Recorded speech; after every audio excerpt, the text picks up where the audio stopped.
Not all of us have the time, the space, or the inclination to produce a garden like this around our homes. But we all have room inside our homes to grow a few houseplants.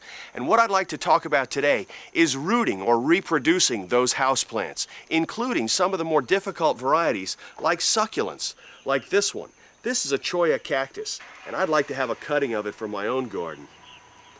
Be careful, it's got thorns. Ouch.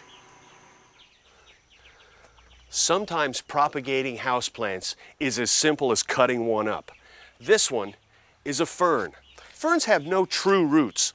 In fact, when you cut up their roots, they give you no trouble at all with survival.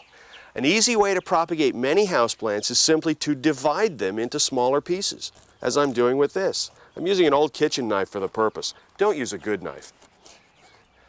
Once you've got it cut, kind of worry the roots apart, we've got another plant ready to pot up. And the fern will be no worse for the wear after having done this. What we do want to do once we've got it potted up though, is maintain a relatively high humidity around it. We can either put it in a shady spot and water it and mist it. We can put it in a relatively dimly lighted place in your house. We certainly want to water it and we want to keep the humidity up. Another way to propagate houseplants is to select plants that already have aerial rootlets, like these. See these little roots? They look dry and dead, but they're not. And philodendrons in particular tend to produce aerial rootlets. So we can take a philodendron and simply take a cutting off it, like this. It has roots on it. They're very small.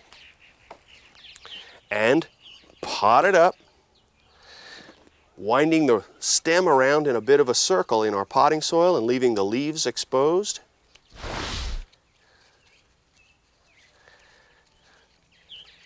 Press it down into the soil, water it, and again, we've got to maintain high relative humidity. What we could do is take a plastic bag and a coat hanger, make a little wire frame and put the bag over it, or if you happen to have a bell jar, you can just cover it with a bell jar. Now, getting a plant to root that already has roots on it, or what are called adventitious roots, is easy. But inducing a plant to have roots, that's another thing. And plants like violets or jade plants, peperomias, or even coleus can be rooted from leaf cuttings or stem cuttings. We want to use a sharp and clean knife to do this, and we're going to simply take a stem cutting from a violet with about 1/2 inch of petiole. Petiole is the leaf stem. We can also take stem cuttings of plants like coleus, like this, or peperomia. Again, just a short piece of stem cutting. We'll remove a few of the lower leaves, and we'll insert that into some moist vermiculite. Vermiculite looks like this. It's dry and almost flaky, it'd blow away in the wind, but we need it to be fairly moist for our purposes. And in order to induce our cuttings to have roots, we're going to use a chemical called indole butyric acid. It's rooting hormone, and it helps your plants to develop roots. Don't dip your cuttings right into the hormone. Instead, put some in a piece of paper or an envelope. We'll be disposing of this later. But we don't want to dip our cuttings into the rooting hormone because it could contaminate it. We dip the cutting, get some of that rooting hormone on there, and then take a pencil or some rounded object and poke a hole into the vermiculite.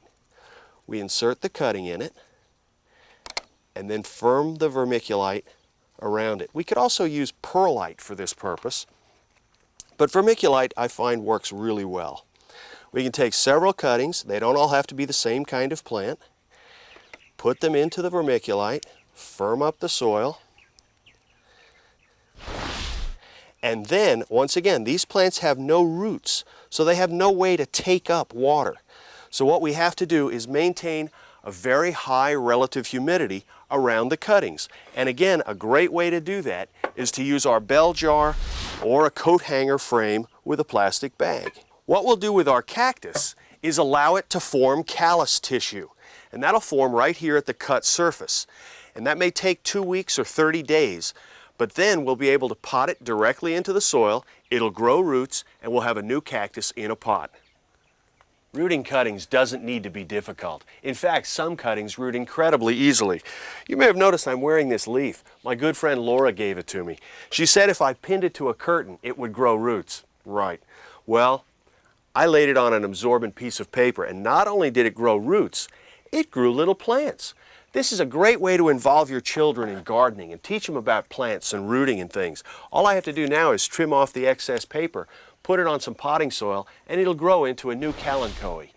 Rooting cuttings, taking care of your houseplants, great things to do in the great outdoors.